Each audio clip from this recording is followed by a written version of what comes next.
Dalam kegiatan Safari Ramadan 1444 Hijriah pada tanggal 5 April 2023, Bupati Lebong beserta jajarannya melaksanakan Safari Ramadan di Desa Magelang Baru yang berlokasi di Masjid Muhajirin. Kesempatan Safari Ramadan ini Bupati Lebong beserta jajaran memanfaatkan momen sebagai momen silaturahmi beserta mendengar masukan, saran, dan kritikan dalam membangun Lebong agar lebih baik ke depannya. Kegiatan berjalan dengan hikmat dan lancar. Masyarakat Magelang Baru mulai dari muda sampai yang tua antusias untuk ikut tarawih serta ikut Safari Ramadan ini, yang mana mereka bisa berkesempatan langsung bertemu dan bersilaturahmi dengan Bupati Lebong. Dalam sambutannya, Bupati Lebong merasa senang bisa hadir di tengah-tengah masyarakat, serta bisa bersama-sama mengikuti kegiatan Safari Ramadan beserta tarawih bersama masyarakat Magelang Baru ini di Masjid Muhajirin. Melaksanakan kegiatan Safari Ramadan.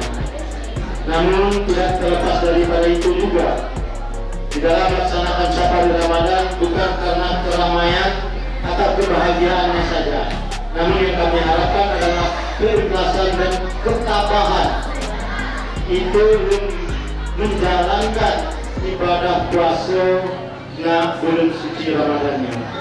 Di guna terami masjid atas kedatangan rombongan Safari Ramadan dari pemerintah daerah, tapi mungkin di sungai guys ada betul biasa, ada seperti biasa, ada satu sah biasa harapan kami bagi rumah amenang mulai bunyi malamnya sampai malam terakhir melaksanakan tarawih Isya nak Masjid Muhajirin Desa Magelang Baru beramai-ramai.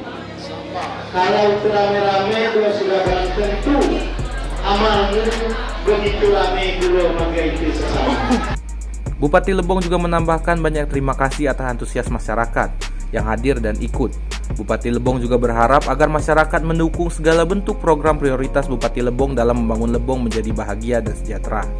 Dalam kesempatan ini, Bupati Lebong bekerjasama dengan Bank Bengkulu memberikan bantuan sebesar 20 juta kepada Masjid Muhajirin, Desa Magelang Baru. Serta Ibu Bupati juga memberikan bantuan kepada seluruh pengurus Masjid Muhajirin yang ditemani oleh Ibu Sekda.